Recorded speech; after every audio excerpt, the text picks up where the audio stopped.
seems too formal. It's scary too, but thank you all for being here. It's not what I wanted to be sharing with everybody, but thank you for coming. And I'm not sure how many people are on Zoom, but this is being Zoomed. So hopefully Arlene's friends in North Carolina and around the world can be with us. So I'm not sure who's on, but send me a text later. Let me know if you were on, so I know. Huh? We'll get a screenshot of all the people. You're going to do a screenshot of all the people? So I'll start by thanking Jolie and Mike and T-Bird, Jen, Gabriel, Sean O'Keefe, who am I leaving out? Allie. Mike, Allie, and of course, Connor and Olivia, my two grandkids, for helping me get through this. Heath.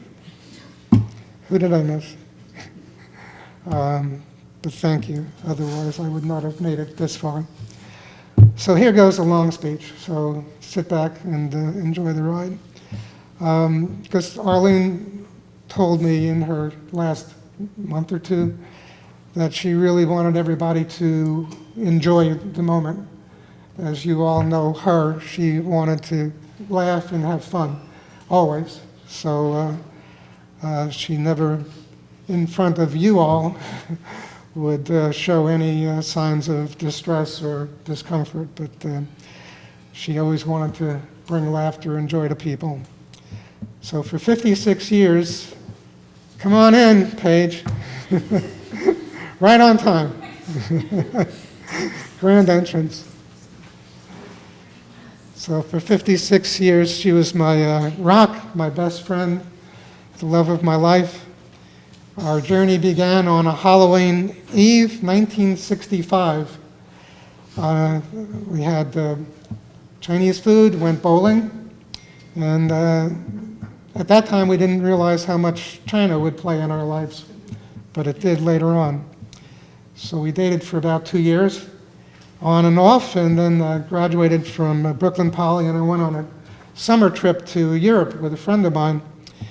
And during that time away, I wrote her every day and realized that she was the one. And that's when Europe, on $5 a day, you could do it on $5 a day. Now, maybe, I don't even think you can do it on $500 a day. I got back in September 67, I proposed, and on August 31st, we got married. 1968, we went to Puerto Rico for our honeymoon. No hurricanes. Normally, you shouldn't go to Puerto Rico in the beginning of September. But at that time, little did I know that not only was I getting Arlene, but I was getting her three best friends, Ellen, and Joanne. They were the BFFs before I knew what BFFs really meant. But they became part of my life, and they still support me, even with Arlene's passing. So before we started our family, Arlene finished her BA in education at Lehman College, taught at elementary school in the Bronx. She went on to get her master's at Hunter College while she kept teaching. And then we moved to our first condo in Ledgebrook in Norwalk, Connecticut in '73. And 2 weeks after we moved, Jolie was born. Everybody was new and young, and it was a great new community to start a family. And Arlene and her friend Helene would commute back to the Bronx from Norwalk, kept teaching for a few years. So it was close enough where we could keep all our friends in New York City, and that was good. In '76, IBM transferred me to Kingston, New York, and we ended up living in Woodstock, New York. And after a few months up there, Allie came along, and we had a big old 3,400 square foot house, and they had a playroom upstairs, they had a playroom downstairs. It was a different way to live. We didn't know that. both our parents, retired and moved to North Miami. And we were getting tired of the cold anyway, so we decided that I was able to get a transfer to Boca, and we moved to Coral Springs. And we lived in Coral Springs for 15 years, and basically that's where Allie and Jolie grew up. And Arlene went back to teaching. And she taught at Maplewood Elementary. And there are some of Jolie's friends here that went to Maplewood Elementary who will remember that. So it's nice to see people here from all parts of Arlene's lives. As always, every time we moved to a new community, it was Arlene was the one who made the friends. And I just kind of tagged along for the ride because she was quick to make friends wherever she went. And so, but while we were in Florida, IBM gave me the opportunity to go to Japan. And my cousin Ed, who's also passed a few years back, but his kids are here. And both Ed and Andrea convinced us to go to Japan. They said we'd be crazy if we didn't go to Japan. So we went over there on orientation, and while we were there on orientation, we were in this closed conference room, and there was an earthquake. And I'm sitting there thinking, there's just no way in hell that Arlene's going to do this trip to Japan. But she surprised me, and she said yes, and we spent 3 years over in Tokyo with the kids. And that turned out to be quite an adventure. We got to do a lot of traveling, went to a lot of places, and Arlene joined the American Club, and she took Ikebana, and I can't remember the artwork that was done, but we have these Japanese dolls that you'll see at the house. That's artwork. That's all Arlene. And our house looks like an antique store from Asia. Yeah. So that's Arlene's doing. Because back in those days, this is another little story. You could originate a trip in Hong Kong and Korea through Tokyo back to the U.S. and then back, and not use the Hong Kong or Korea leg to Tokyo. And so you could actually go from Tokyo to the US and back to Tokyo and end up with a round-trip ticket in your hand going from Tokyo to either Hong Kong or Seoul, Korea, which turned out to be shopping trips for all the women. A lot. Yeah, so every time I look through the house, that's one of the things that I'm reminded of. So let's see, where am I?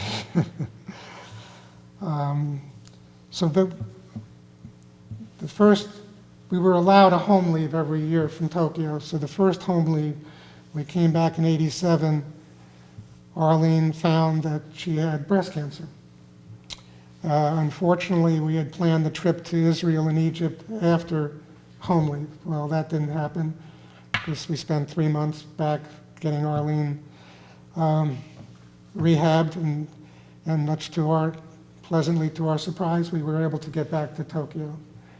And we learned that if you're going to do travel from going back on home leave, you do your vacation first, and then you go home. And so the next year we went on safari to Kenya, which we have pictures of, I won't say it, lots of animals doing their thing. I said that in a polite way, right? You didn't understand. Olivia understands. I can see the look on her face. You can't be just 9 years old.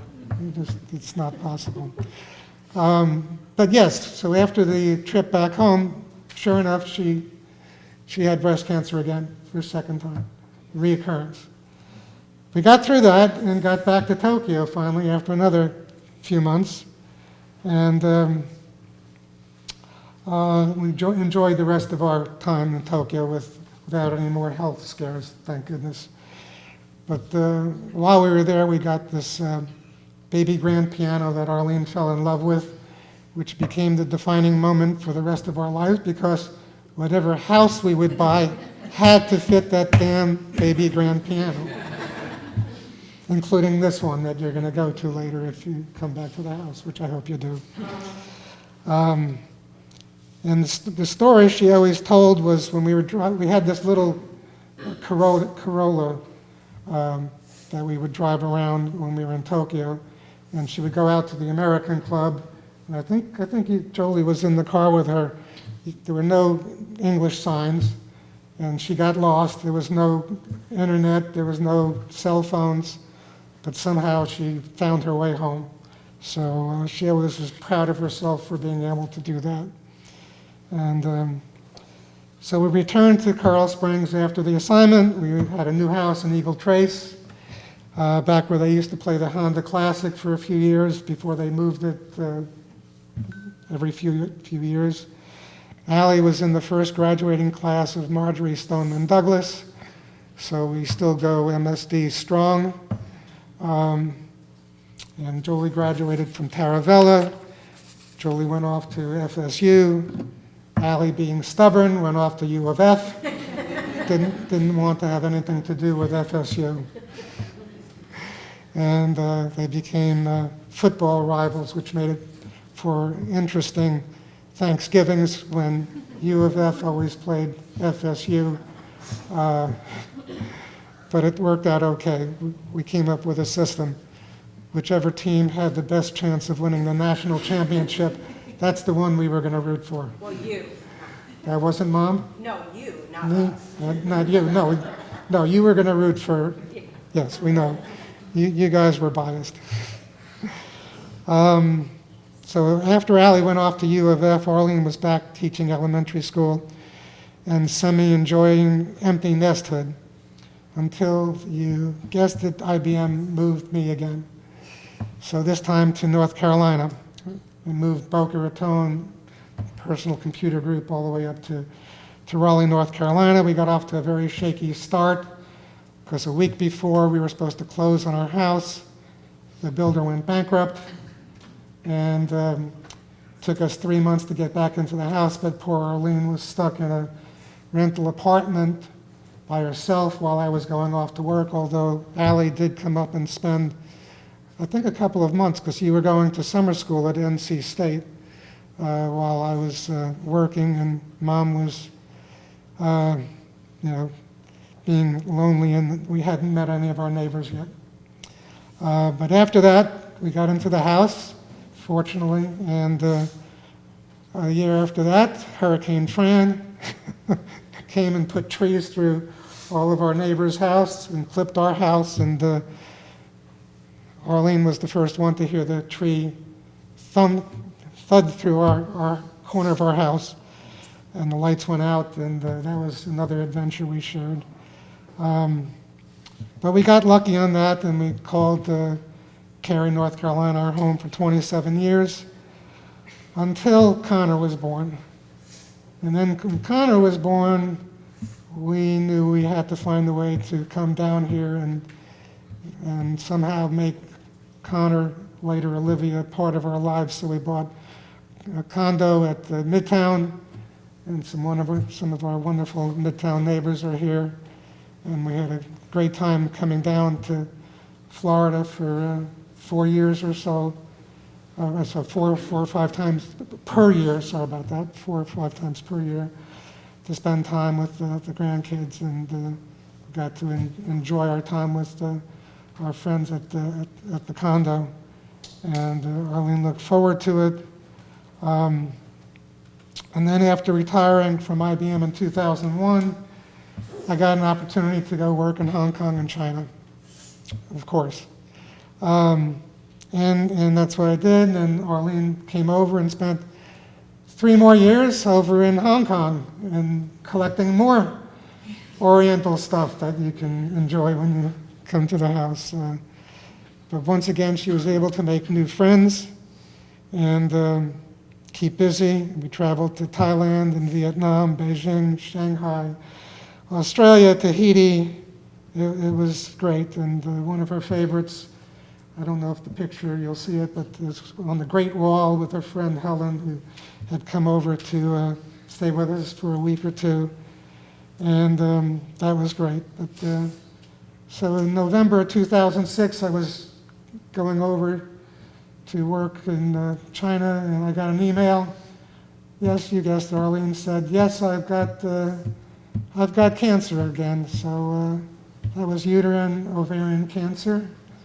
And so I caught the next plane that I could and came back and gave up working for a while, and we battled that for a while, chemo and radiation and chemo. And I'm saying that just to tell you how resilient she was and what a strong lady she was. To have gone through all of that and still get through it with all the laughter and love that she could. So I'm actually getting near the end. I'm on the last page.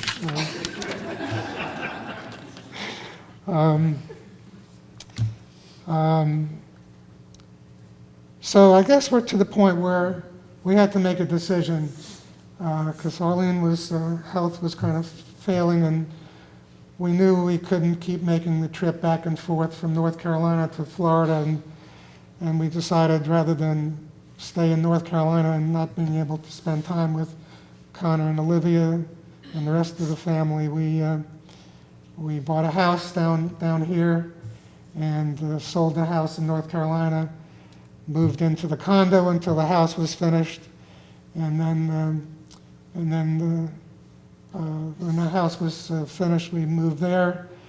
The good news was it was all one level, so that Arlene could go through the house in her wheelchair and not have to get through any carpeting or whatever.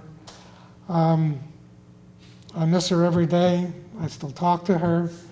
The Erin, she's over there now. I hope she's enjoying all this. I still play the videos and voicemails just to hear her voice. And it was a great 56 years. And she taught us all the importance of laughter and loyalty and love, and she will live in my heart forever. I know she said she wanted me to go find somebody, and I have absolutely zero inclination. Yeah, one and done. One and done. That's it. So thank you all for being here today. I really, really do appreciate it. To honor a remarkable woman who touched our lives in so many ways. And I hope some of you will share your memories. But first we'll start off with Jolie to come up and say a few words. I should take the cane. Here. Just so I don't kill myself getting down. And there's your water. Here's my water. Okay. All right, this is the hard part.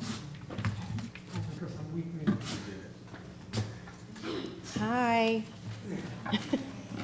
I'm so glad I know almost everybody in this room. You said a few words, but everybody in this room knows me. So it's not just a few.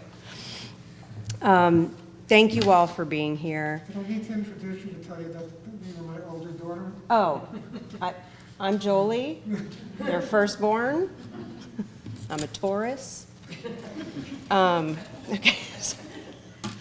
Anyway, thank you for being here. It means the world to my dad and Allie and I. Losing a parent, although we will all go through it, and even someone has been battling it for years, is nothing you can prepare for and can really only be understood in time and retrospect. So it really warms my heart so much to look around this room and Zoom and Wave just to the people in- hi Zoom. Waving back, some of you. To see family and friends from every decade of Mom's life and mine too. I bet if you asked anyone in this room if there was one word synonymous with Mom, it would be laughter. Mom possessed a unique sense of humor and quick wit that could light up any room. Wife, mom, proud grandma to 3 grandchildren, Connor, Olivia, and Caden, an aunt, cousin, bestest friend, all of whom gave her meaning and such joy in this remarkable life that she led. When we're together with family and talk about mom, there is always laughter and usually something really inappropriate. Mom did not like silence and would usually break it even without words, with a funny face, or look at you at dinner and then just start dribbling water down onto the plate. That's what she did. As long as I can remember, Mom loved to entertain or be at or the life of the party. Hosting, setting the scene, the table with impeccable decor, usually black and gold, from Japan, China, Vietnam, all those places that my dad mentioned. Cooking, baking, but most importantly, with jokes and stories. Allie inherited the baking. I definitely did not. Definitely not my thing. Ever since I stuck my hand in a hot oven at 1 year old at cousin Andrea and Ed's house, cooking was never my thing. Thank God for my husband, Rizzy. I believe, though, I did inherit her gift of words, lots of them, making people more comfortable with laughter. Some other things I learned from Mom. Unfortunately, how to shop way too much on Amazon or buy something clever she'd see online or Good Morning America. She loved a good gadget, especially that was half off, but then she'd buy multiple for everyone in the family. Also, when you see something, anything that reminds you of a person, she would reach out when she saw something. She, and now I, would buy gifts and hold on to them all year long, because if it was just the perfect thing for that person, go ahead and get it. And so much so that even after she passed, we found gifts for all of us that she'd just forgotten to give us. She was an amazing teacher, originally working in the school that created Sesame Street, and inspired me to go into education, becoming a high school counselor for 15 years. And her creative side inspired me to then follow my passion as a photographer, even changing careers at 38 years old. She believed we could do anything we wanted in this life. She was a very strong woman, a bit of a feminist, who always spoke about what was right and what we deserved out of relationships and friends. She remembered everybody's birthday and special occasion. As most of you know, we were not very religious, but she loved to celebrate all the holidays, being with family and friends, and they were always spent with a lot of you in this room and Zoom. And oh, she loved some jewelry. Our amazing dad spoiled her throughout the years. I'm wearing some of them. Might not give them back. This is her wedding ring. Thank you, I really appreciate it. I just realized what finger, sorry. That's such love. That's love. It's the only finger that it fit. She always loved also, though, a really good fake. So from some back room in a store in China, and that was so good that even today we are still trying to research which is which. A good Prada bag, or like we just don't have a clue. They're that good. She taught us to cherish friendships, that you can be your most authentic, stupid, random, silly self around. When they meant the most, you keep them for life. Everywhere she went, she made the closest of friends. New York, Florida, Tokyo, China, North Carolina, back to Florida. From her, we learned to always stay in touch with them, share all your good times and bad, get together and act like you're 21 or 14, and always, always find the humor in everything. Some of those lifelong friends, both hers and mine, are with us today, here and on Zoom, and in spirit. She taught us to love and love hard, especially the way my parents loved each other for 56 incredible years. She took care of him and the family throughout his career, and him to the best, most incredible, loving, patient caretaker to her since her first cancer diagnosis in '87. And her opinions, they were strong. My sweet and very thoughtful dad probably said this a million times. Yes, dear. Take notes. Yes, dear. She fell in love with my Mike, or Rizzy, from day one and told me I was allowed to keep him. And when Dad walked me down the aisle, she said, so am I. On those kind of things, she always got what she wanted. If anyone knows me and my mom, they would tell you I got my sense of humor from her. But hers was always actually naughtier than mine. Always.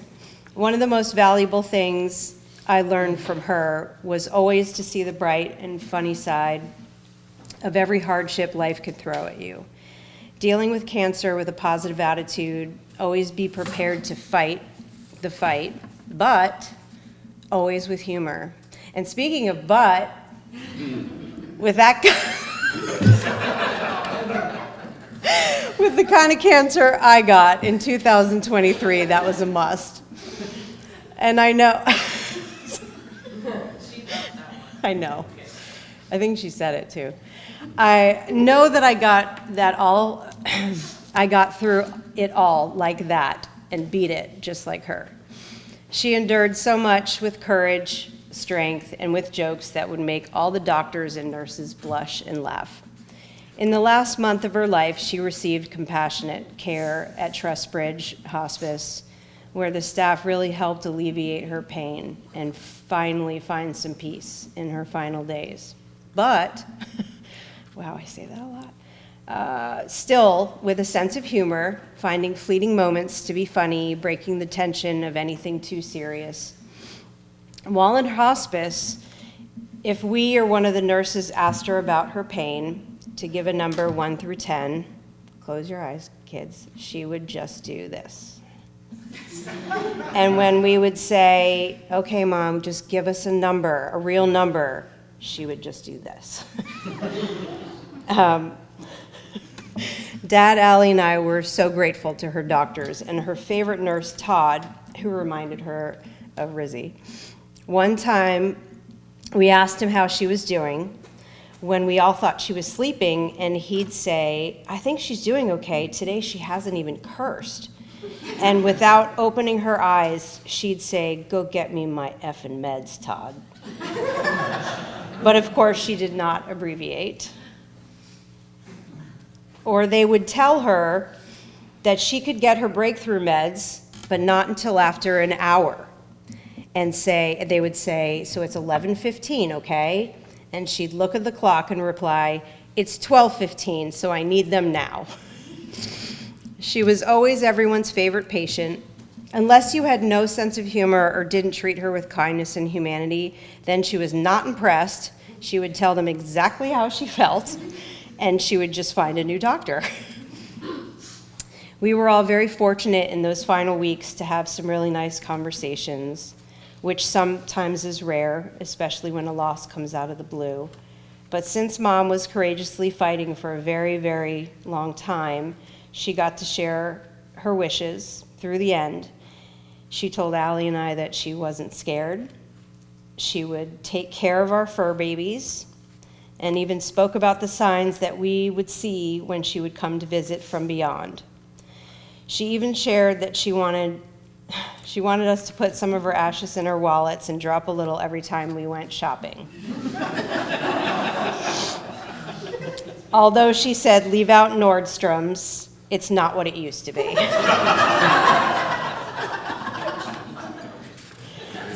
On 10 milligrams of Dilaudid, she still could say that. She chose her timing to transition, waiting for our family to be together. We spent the afternoon looking at pictures and telling funny stories, and know that she heard it all.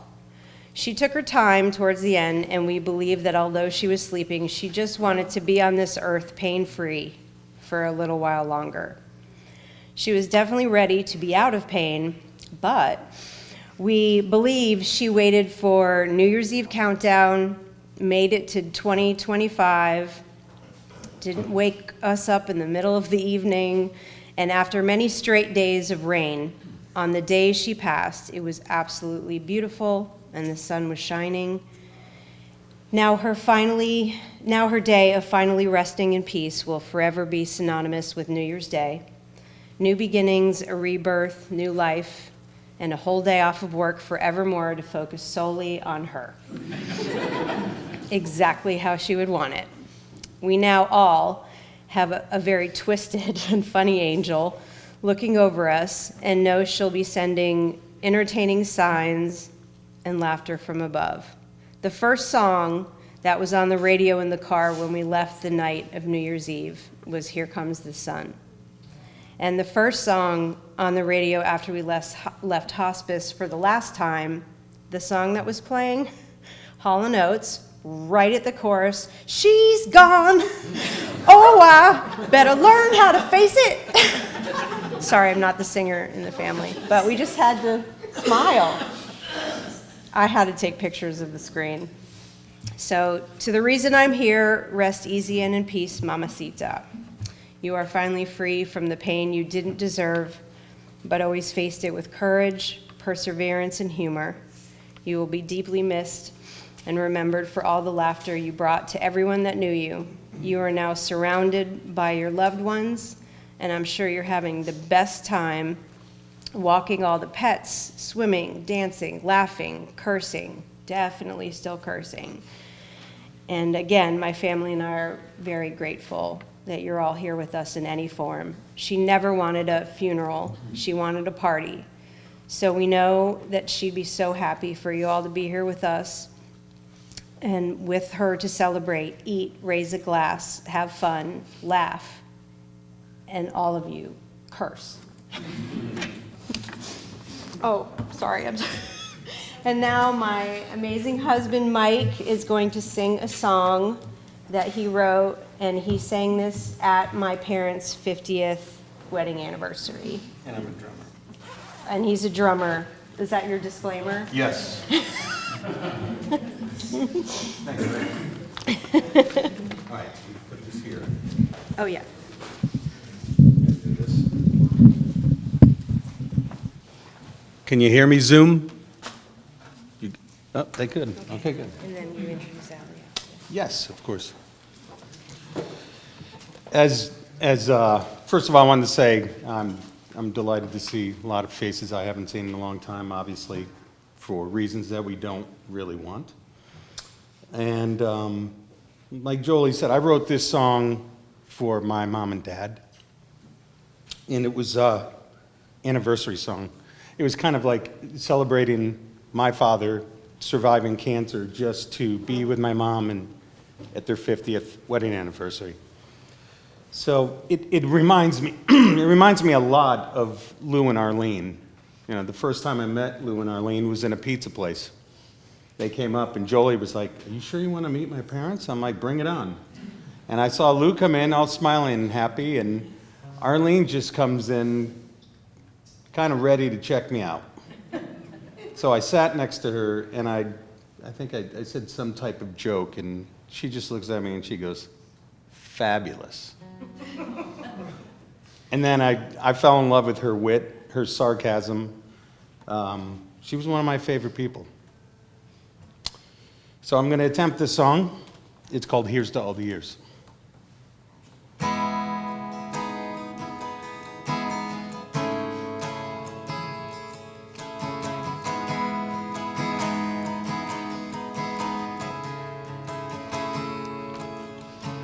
Seems like we all wish for a love like this.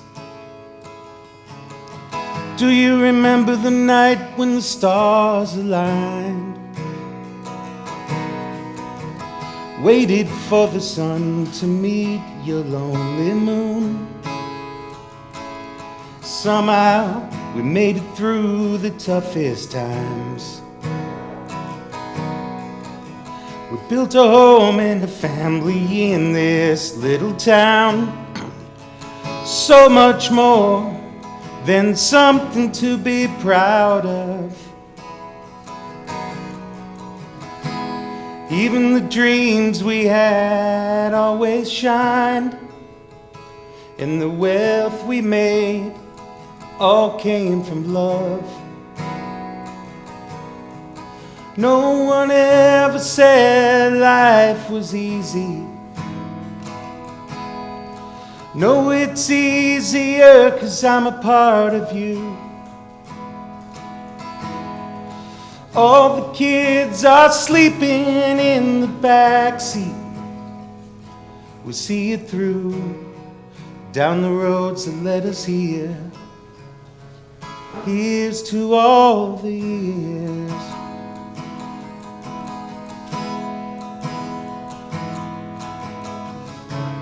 I'm not going anywhere unless you're with me. I have no secrets to share with you. We don't need much 'cause we always had each other. Oh yes we do.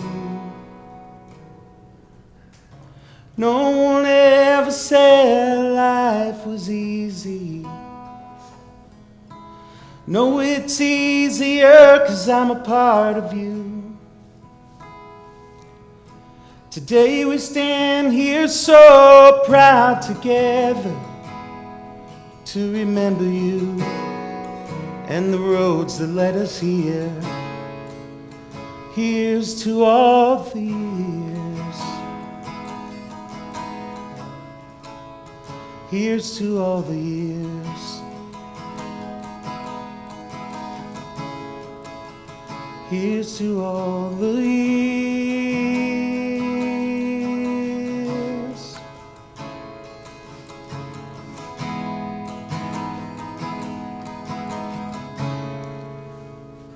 Cheers to all the years.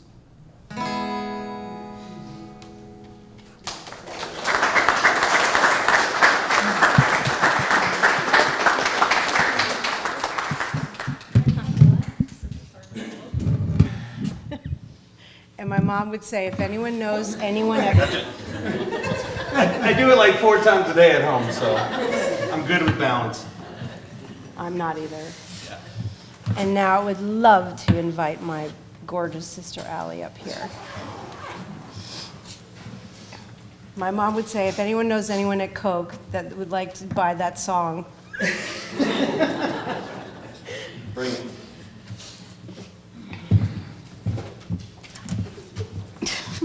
That's hard to follow. Okay. Okay. So when I first started, well, first I should say thank you all for being here. When I first started thinking about what I wanted to say, I was a bit stuck. So while I'm very comfortable getting up and speaking in front of a bunch of 12 to 16-year-olds and lecturing about dance and injury prevention, writing and public speaking is not something I do very often. I like to leave that to Jolie because she's the one with the words.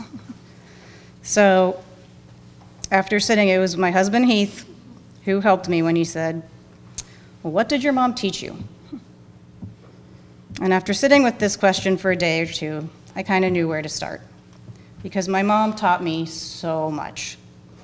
My mom taught me how to show up for the people in your life. She taught me how to be there for your friends, your family, and most importantly, your children.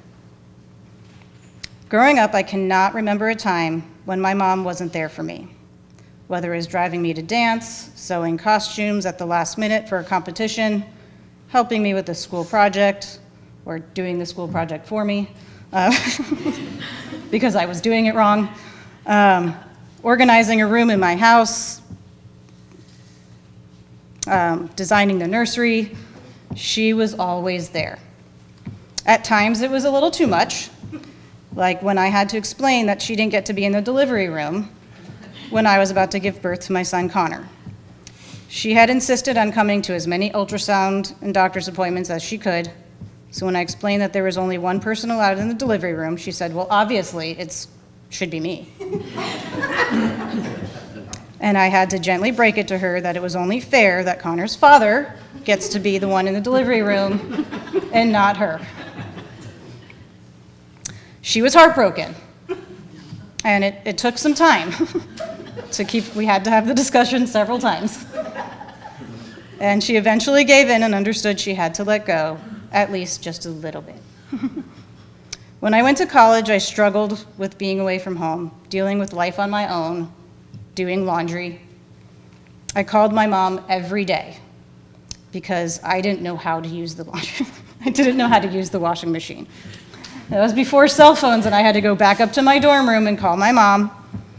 And she had to explain that you have to put the quarters in the machine.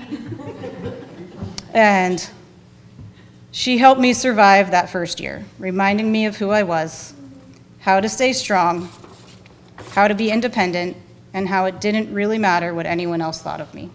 The only opinion that mattered was my own, and I could do it. This was the lesson she taught me over and over again. And while her delivery of the message wasn't always exactly what I wanted to hear at the moment, ultimately the message was received. It was my mom who taught me about giving thoughtful gifts to people, and that it wasn't about giving a gift that made you happy, but really thinking about what would make the other person, the person receiving the gift, happy. My mom loved to shop, so I think ultimately any excuse to do so made her happy. But she loved the hunt and finding a good deal, and she loved finding just that perfect thing for somebody and hoarding it in a closet for a year. And sometimes she would remember to give it to them, and sometimes she wouldn't.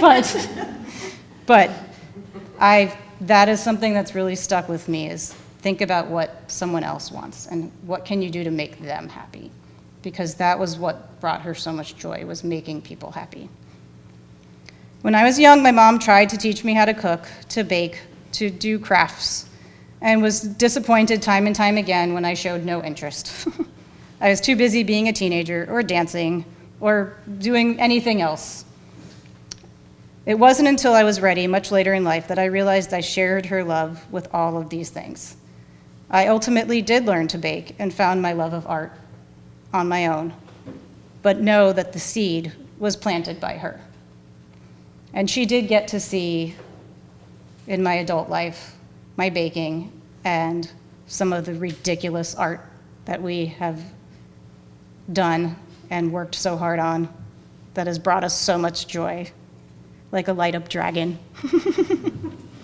And she smiled. It was something that made her smile when she got to see the pictures of all the things that I was doing. My mom loved to entertain.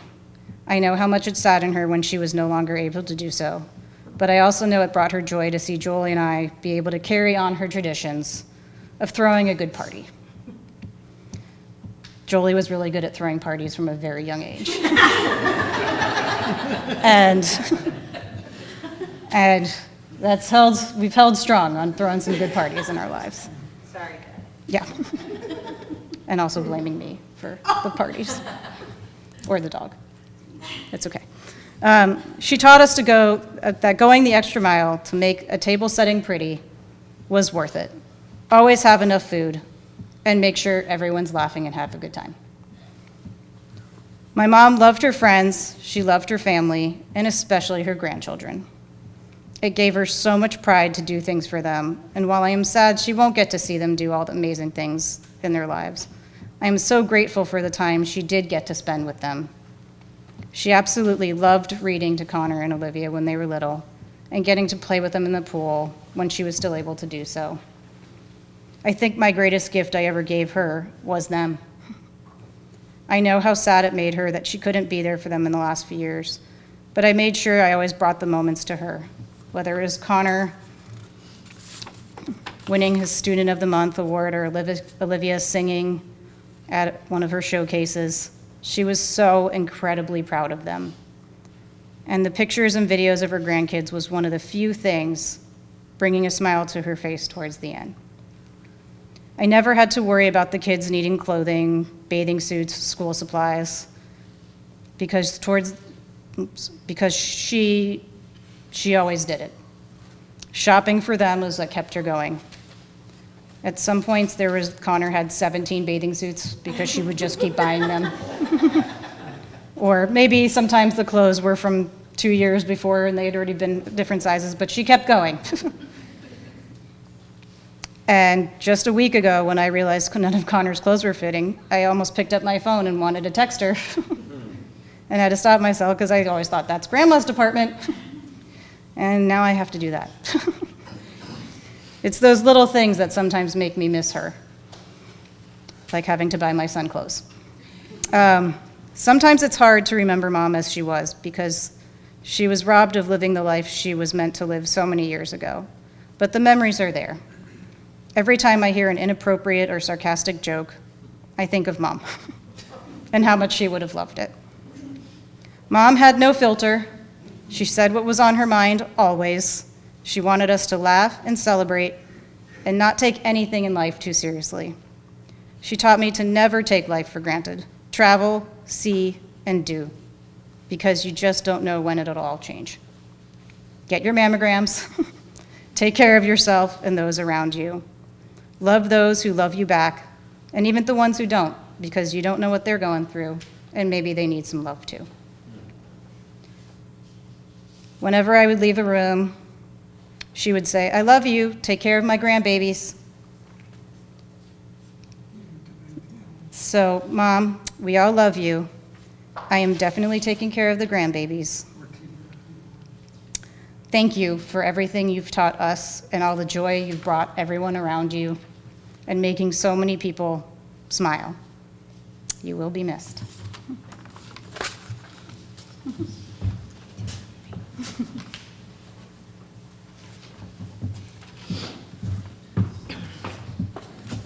I'm back. As I said earlier, Mom made some lifelong best friends. Two of them, both named Ellen, couldn't be here with us in person, so asked if I would share just a few words. It's like the wind blew us off our feet. How is it possible that Arlene is gone? She was a constant, and that has now sadly gone away. We were lucky to grow up in the same neighborhood with Arlene and our friend Joanne, attending junior high school and high school together. And by the way, that was almost 70 years ago. Even though we moved to different places across this great country and the world, we had found each other and never let go. Ellen G. moved to Florida, Ellen W. moved to California, Joanne moved to New Jersey, and dear Arlene and her family spent many years abroad in Tokyo, Hong Kong, China, and then settling in North Carolina and now Florida. It didn't matter where we lived, as we always stayed in touch, even before FaceTime, email, texting, and long-distance phone calls. Do they still have those? We had lifelong friendships dealing with the ups and downs of life. These women were our besties. It's a wonderful made-up word for a wonderful and magical foursome, and I can relate. We also traveled together for girlfriend getaways back to our hometown, going to the theater and visiting landmarks that we never saw when we were younger, plus the most fun and the best times when we traveled to Vegas, enjoying fantastic concerts, several Cirque du Soleil shows, dining at fantastic, yummy restaurants, and laughing, laughing, and laughing throughout. We always happily traveled to each other's simcha. That's a word I don't, I'm trying. And celebrate as if they were our own. Yeah, I did. They're not used to me saying. Oh, sorry. Sadly, Arlie had many difficult years dealing with too many ailments that sidelined her from living a full life. But thankfully, her amazing husband was right by her side, giving love, support, and care. Unfortunately, we lost Joanne 2 years ago, so we know now that her and Arlene are together again, probably making heavenly trouble. Love you, Ellen and Ellen. And now T-Bird. T-Bird I've known since I was 7 years old, and she's going to just talk a little bit about our families and how we grew up together. Hi, guys. I'm T-Bird, but Jennifer, Jenny, Jen, whatever you want to call me. Arlene called me Jenny. I'm here on behalf of my whole family, David, Sandy, Carrie, Ansley, Mia, Riley, and Keegan. When I was 9 years old, was living in Toronto, Canada, my dad came home and said that we were moving to Coral Springs, Florida. And at 9 years old, you can imagine that was like traumatic for me, because what am I going to do? I'm leaving my friends and my family. I'm going to know nobody. Well, within days of arriving in this foreign land of South Florida, we met the Kimmels. Dad, Lou, sisters, Jolie and Allie, and Mama Arlene, the funniest person I have ever met. My worries were gone. We found our people. As we've been reminiscing about Arlene, what our family remembers most about her is her sense of humor. She could turn any situation or mood into a laugh. She really loved to shock us. Whether it be her finger up her nose, remember that? You guys remember this finger up her nose? Uh-huh. Underwear on her head. Remember that? Yeah. Or something incredibly crude coming out of her mouth. She always lightened the mood. She always made life fun. My mom remembers the first time she met her was when she bopped over in her little tennis skirt over her bathing suit to invite me and my sister to cheerlead. It worked. And we did do that. We cheerleaded with Arlene for years, and I was even her assistant coach for all the little kids once. She always had such confidence in me, and that confidence has stuck with me my entire life. My mom also remembers the 8 of us together every weekend at either their house or our house, swimming or playing cards while the 4 of us girls were going wild. Trying on clothes and prank calls. We did some prank calls, remember those? Yeah. It was always a comfortable feeling being with our best friends. My daughters, Ansley and Mia, have only the best memories of her. She was always making them laugh, like constantly. They remembered a time when they were all in a car together, Arlene and you and the girls, and they were passing a church. And Arlene just looked out the window and with her middle finger was pointing at the church like this. And my girls are in the back like, what's going on? And Jolie, you said to her, Mom, you cannot flick off a church. And Arlene said, it's okay. God loves everybody equally. They said it was really funny, but also super wholesome. My dad, David, had a really special relationship with Arlene. I'll always remember that. He said he'll really miss her. Carrie, my sister, said that Arlene was like a second mother to her growing up. Always there with laughter, love, and the best sense of humor. I'll never forget all the Christmases and Thanksgivings we spent together, laughing and playing games as families, all the way up until she was 14 or even older. Those memories are some of the best of her childhood, and they wouldn't have been the same without Arlene's warmth and joy. She was also my second mom growing up, always loving me like her own, always so happy to see me, and always so proud of me. She was a very, very comfortable place for me. Whenever she was there, I was comfortable. When I had my daughters, she acted as if she had 2 new granddaughters. treating them just like her girls. I can still hear her voice. I can still feel her hugs. And I was truly changed by her love.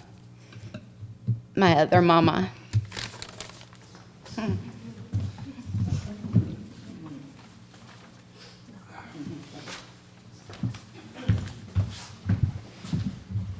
So this is the part that we knew about. We have an 8-minute slideshow to show, but before doing that, I would ask anybody here in person if they would like to come up and share any words. And after I ask people here, I would also ask anybody on Zoom if they want to say anything about Arlene. But, I thought they did.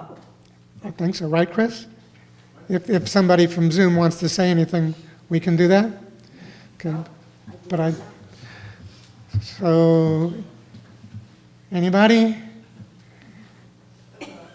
Paige, there we go. I knew I could count on Paige. The late one, right? Oh.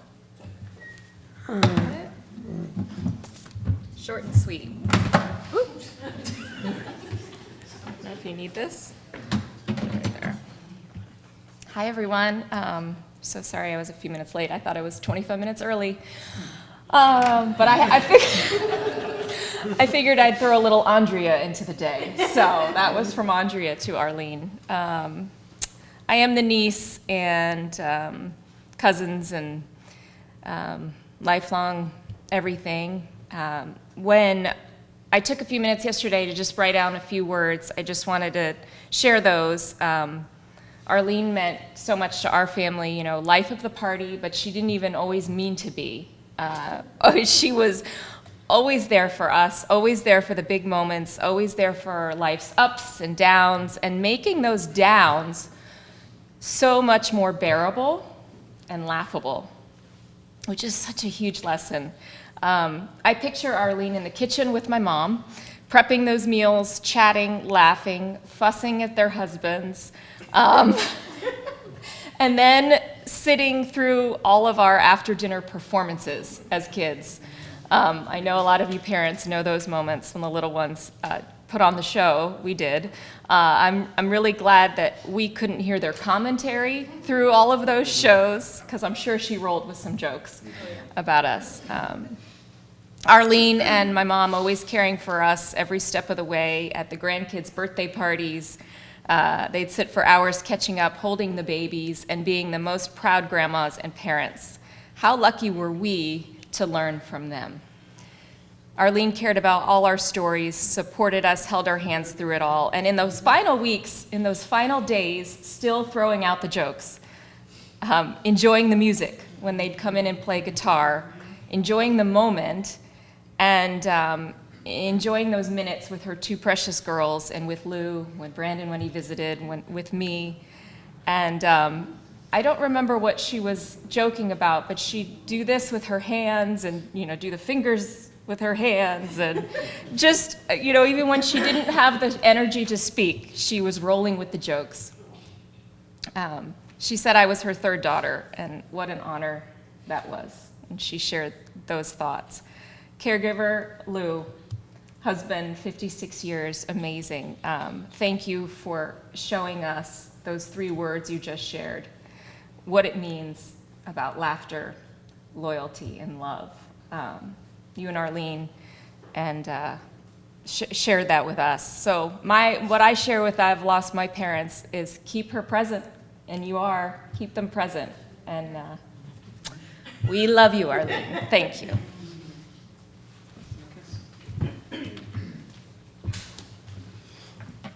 Is there anyone else that wanted to say anything? Okay, so what we're going to do, is there? I think somebody raised it. Okay. Ma! Can you hear me now? Yes. The host had control of my voice, something I'm not excited about. We have enjoyed watching and listening to all of you shower Arlene with praise, and we would be um, thrilled if we could offer our own love and praise for her. She lit up the room, and she had massive hugs, and she always kissed me on the lips.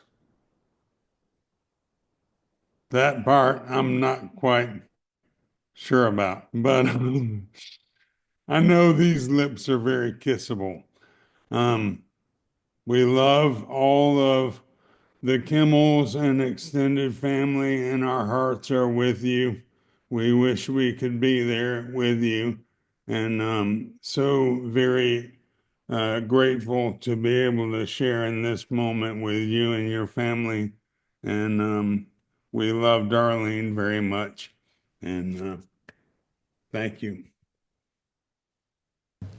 Okay, so what we're going to do is we're just going to show this slideshow to music that just has a quick retrospective of her life. And then after that, again, if anyone does want to speak, feel free.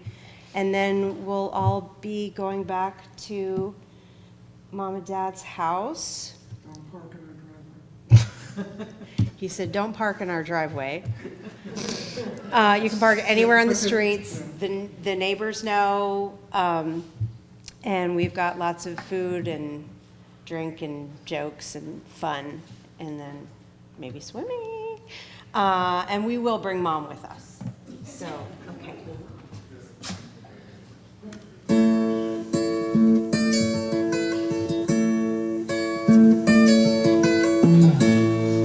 You sheltered me from harm, kept me warm, kept me warm. You gave my life to me, set me free, set me free. The finest years I ever knew. For all the years I had with you, I would give anything I own. Give up my life, my heart, my home. I would give everything I own just to have you back again. You taught me how to love what it's what it's You never said too much, but still you showed the way from watching you.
my life, I've loved them all.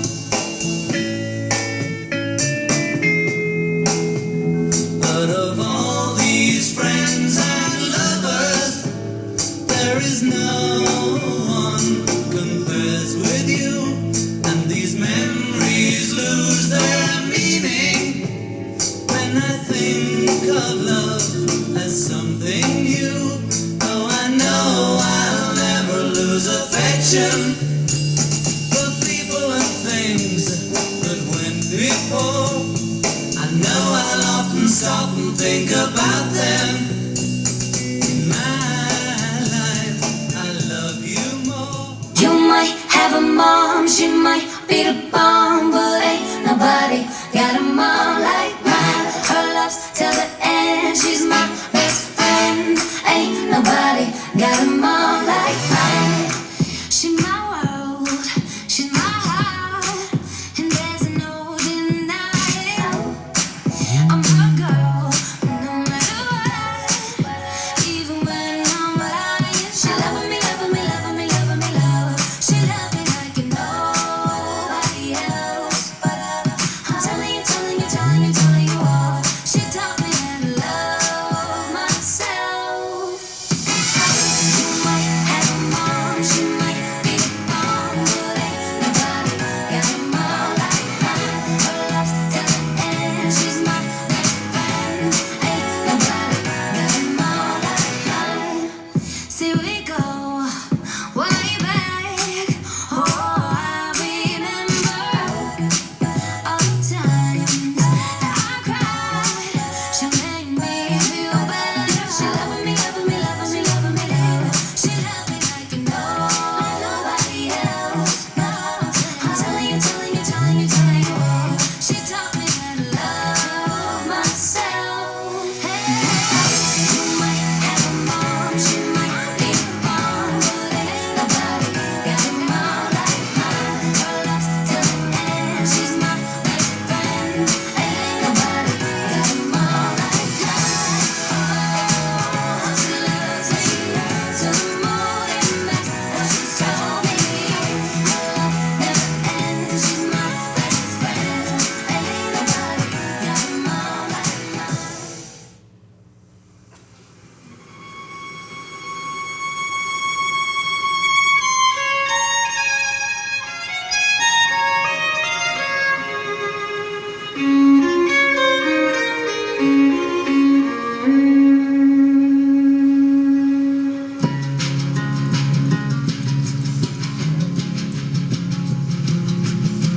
Can't tell where the sky begins and the water ends. No clouds to hide the sun.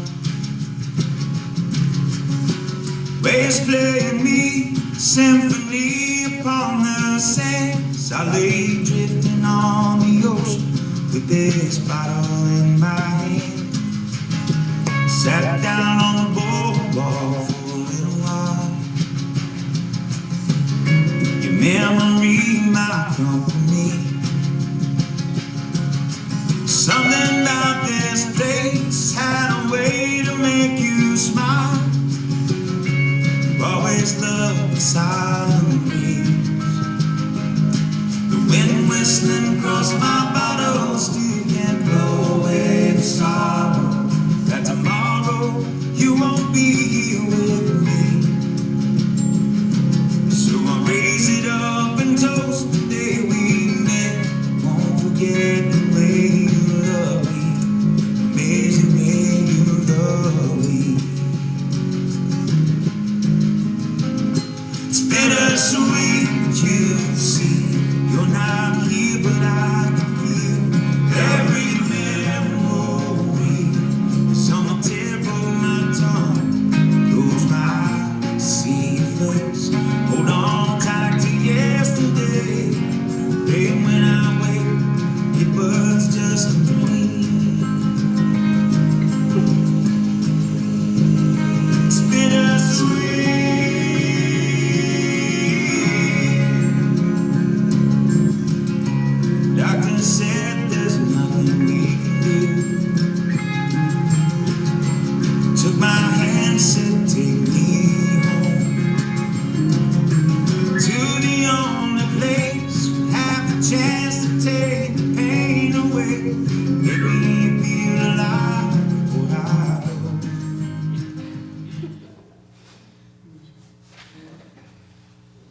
Thank you.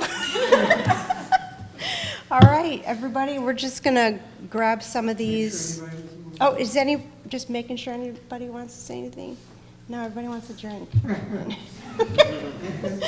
Okay, so we're just gonna grab these flowers, but we already have a couple people at the house already, so feel free to head on over and let's party. That's what. Need directions?